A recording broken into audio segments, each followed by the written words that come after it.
Hello दोस्तों, कैसे हैं आप सभी। स्वागत है आपको सत्यम क्लासेस पर। तो गाइज आपको हम आज बताने वाले हैं ये फिजिक्स का जो चैप्टर फर्स्ट का प्रकाश का परावर्तन का अति लघुत्तरीय प्रश्न है, उसी के बारे में डिटेल में हम बताने वाले हैं। तो देखिए इसका अच्छा से उसका जो ऑब्जेक्टिव क्वेश्चन है उसका बुक में आंसर दे रखा है, और जो फिल इन द ब्लैंक्स है यानी खाली स्थान वो भी बुक में आंसर है, तो उसको आप कर लीजिएगा अच्छा से। और यहाँ हम आपको अति लघुत्तरीय यानी शॉर्ट जो टाइप क्वेश्चन है उसको हम अच्छा से जिक्र कर देते हैं। तो आइए कम टू द पॉइंट, मुद्दे पे आइए, बात कीजिए। पहला क्वेश्चन आपको बोल रहा है समतल दर्पण पर पड़ने वाली एक ही प्रकाश किरण की कितनी परावर्तित किरणें हो सकती हैं। तो इसका एक होगा आंसर। अब बोलिएगा कि कैसे होगा एक सर, थोड़ा आप दिखा दीजिए। कोई बात नहीं, देख लीजिए आप। ऐसे ऐसे समतल दर्पण में कोई किरण आया, ऐसे यू आया तो यू चला जाएगा, तो ऐसे आपतित किरण आया, ऐसे परावर्तित हो गया, तो कितना, एक आया तो एक आपतित किरण आया तो एक ही का ना परावर्तन होगा, तो अपना एक का क्या हो गया, परावर्तन हो गया।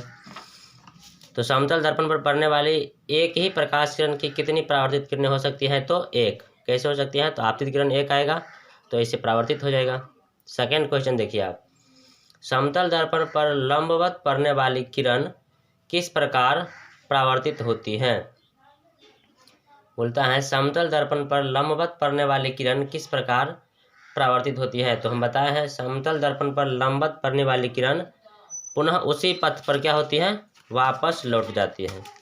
पुनः उसी पथ पर क्या होती है, वापस लौट। जैसे किरण ऐसे यू आया, लंबवत किरण ऐसे समतल दर्पण पर कोई आया तो उसी फिर से ऐसे 90 डिग्री पर आया तो फिर 90 डिग्री पर लौट जाएगा। तो क्या हो, यहाँ पर क्या क्या लिखेंगे, उसी पथ पर वापस लौट जाती हैं।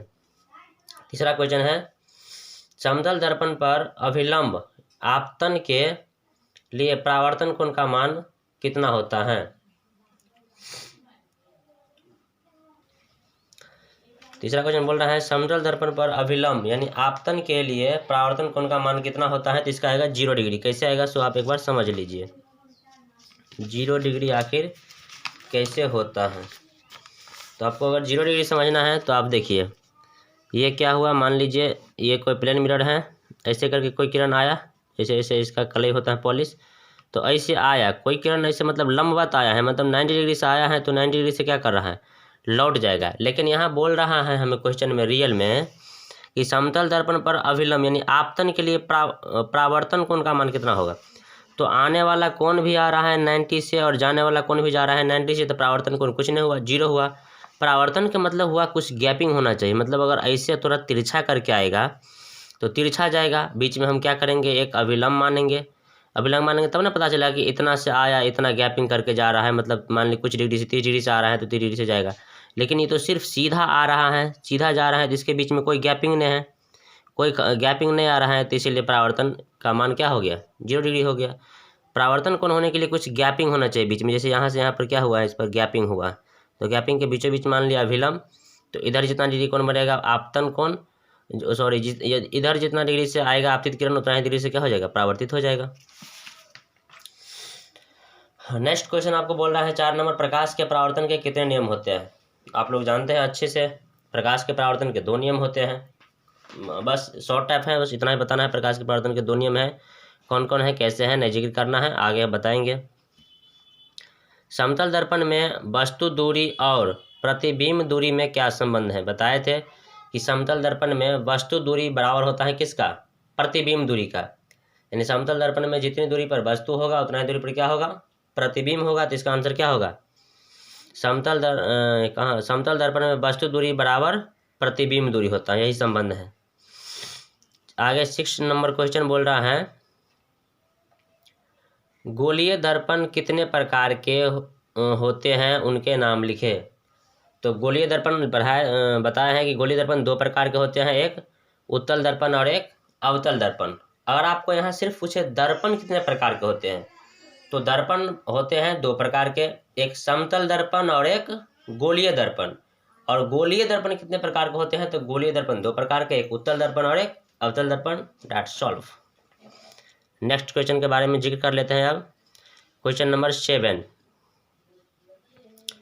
क्वेश्चन नंबर 7 बोलता है गोलीय दर्पण का मुख्य अक्ष क्या है। मतलब गोलीय दर्पण के मुख्य अक्ष के बारे में आपको पूछ रहा है, यानी प्रिंसिपल एक्सिस क्या है। तो मुख्य अक्ष किसे बोलते हैं, यहाँ देख लीजिए, बता देते हैं। ये मान लीजिए कोई दर्पण है, इसका अगर हम इधर बाहर से कलेक्ट कर दिए तो यह अवतल दर्पण हुआ, और इसका जो बीच में कहीं ना कहीं क्या बनेगा, एक त्रिज्या बने, यहाँ एक पॉइंट बनेगा, केंद्र बनेगा। ये गोलीय दर्पण बताए थे किसी न किसी किसका भाग है, गोला का भाग है। तो गोला का भाग है तो मान लीजिए यहाँ ना कहीं, यहाँ कहीं ना कहीं इसमें क्या होगा, केंद्र होगा। तो केंद्र यहाँ से और यहाँ, ये तो होता है ध्रुव, यहाँ होता है वक्रता केंद्र, यहाँ होता है बीच में फोकस। तो इसका मुख्य अक्ष किसे कहेंगे, सी से पी के दूरी को क्या कहेंगे, मुख्य अक्ष बोलेंगे, या चाहे ध्रुव को वक्रता केंद्र से मिलाने वाली जो सरल रेखा है उसे हम बोलेंगे प्रधान अक्ष है। तो ऐसे बोल दीजिए आप, ध्रुव को वक्रता केंद्र से मिलाने वाले सरल रेखा को प्रधान अक्ष कहते हैं, या चाहे वक्रता केंद्र से ध्रुव के दूरी को हम यही बोलते हैं मुख्य अक्ष बोलते हैं। नेक्स्ट आप क्वेश्चन नंबर 8 बोल रहा है अवतल दर्पण के फोकस की परिभाषा दे। क्वेश्चन नंबर 8 बोल रहा है क्या, अवतल दर्पण के फोकस की परिभाषा दे। तो बताए थे अवतल दर्पण के फोकस क्या होता है।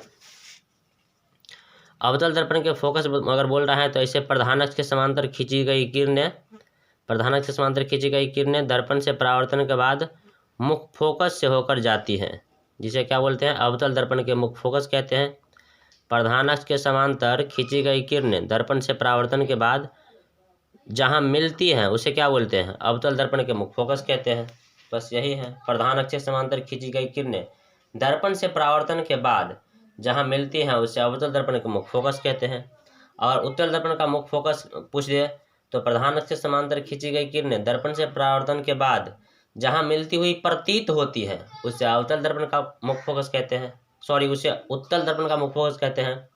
अवतल और उत्तल में सिर्फ थोड़ा सा डिफरेंस है, उसमें बोलेंगे, उत्तल में बोलेंगे कि मिलता हुआ प्रतीत होता है, प्रतीत होना मतलब लगता है, लेकिन इसमें क्या होता है, मिलता है।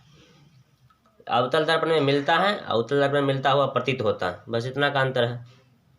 आइए क्वेश्चन नंबर अब 9 में, क्वेश्चन नंबर 9 क्या बोल रहा है, गोलीय दर्पण की मुख्य फोकस यानी एफ और उसकी वक्रता त्रिज्या में क्या संबंध है। इजी है, एफ बराबर r/2, यही तो संबंध है। एफ बराबर क्या होता है फॉर्मूला, एफ बराबर फार्मूला होता है r/2, यही संबंध है। फोकस दूरी और वक्रता त्रिज्या में यही संबंध है, एफ बराबर कितना, r/2। Question number 10, question number 10 बोल रहा है एक दर्पण का नाम बताए जो किसी वस्तु का सीधा और आवर्धित यानी बड़ा प्रतिबिंब दे सके। तो दर्पण का नाम पूछ रहा है, तो दर्पण होगा यहाँ पर अवतल, चूंकि अवतल दर्पण जो है वस्तु का सीधा प्रतिबिंब देता है, और आवर्धित यहाँ शब्द यूज कर दिया गया है, यानी आवर्धित मतलब होता है बड़ा, तो बड़ा प्रतिबिंब सिर्फ अवतल दर्पण दे सकता है। सीधा उत्तल भी देता है, लेकिन उत्तल देता है छोटा, ना कि बड़ा। तो बोलता है एक दर्पण का नाम बताइए जो किसी वस्तु का सीधा और आवर्धित प्रतिबिंब दे सके। तो आंसर आएगा अवतल दर्पण। नेक्स्ट क्वेश्चन नंबर 11 क्या बोल रहा है, क्वेश्चन नंबर 11 बोल रहा है एक अवतल दर्पण द्वारा आभासी प्रतिबिंब बनने के लिए वस्तु का स्थान कहाँ होना चाहिए। हाँ, तो बताए थे कि अवतल दर्पण में एक ही जगह मात्र आभासी प्रतिबिंब बनता है। अगर आप वस्तु P और F के बीच में रखेंगे तो आपको आभासी प्रतिबिंब बनता हुआ प्रतीत होगा, यानी प्रतिबिंब दर्पण के पीछे बनेगा। तो कहाँ रखेंगे, वस्तु को ध्रुव और फोकस के बीच, यानी कि P और F के बीच, तो वहाँ पर वस्तु क्या बनेगा, आभासी और सीधा बनेगा। तो एक अवतल दर्पण द्वारा आभासी प्रतिबिंब बनने के लिए वस्तु का स्थान कहाँ होना चाहिए, तो ध्रुव और फोकस के बीच, यानी P और F के बीच। नेक्स्ट क्वेश्चन नंबर 12 देख लेते हैं। क्वेश्चन नंबर 12 बोल रहा है यदि कोई वस्तु किसी अवतल दर्पण के वक्रता केंद्र यानी C पर रखी हो तो उसका प्रतिबिंब कहाँ और कैसे बनता है, कहाँ और कैसा बनता है। तो इजी है, पीछे हम बताएंगे आपको, या बताए हैं। जब हम वस्तु को वक्रता केंद्र पर रखते हैं तो उसका प्रतिबिंब वक्रता केंद्र पर ही बनता है और वस्तु के बराबर बनता है, और उसका प्रकृति हो जाएगा वास्तविक और उल्टा आकार होगा वस्तु के बराबर। तो यहाँ आप लिख दीजिएगा, पहला क्वेश्चन बोल रहा है रखेंगे तो उसका प्रतिबिंब कहाँ, तो उसका प्रतिबिंब बनेगा वक्रता केंद्र पर, और कैसा, तो वास्तविक और उल्टा वस्तु के बराबर। That solve. आइए 30 नंबर क्वेश्चन देख लीजिए। 30 नंबर क्वेश्चन बोल रहा है वस्तु दूरी U का चिन्ह क्या होगा जब एक अवतल दर्पण के सामने किसी वस्तु को रखा जाता है? तो हम U का मान, यानी U का मान हमेशा क्या होता है, ऋणात्मक होता है। तो यहाँ पर क्या होगा आंसर, ऋणात्मक। ऋणात्मक क्यों होता है एक बार वो भी समझ लीजिए आप। ये दर्पण है, मान लीजिए कोई अवतल दर्पण है या कोई उत्तल भी दर्पण लेंगे तो रहेंगे।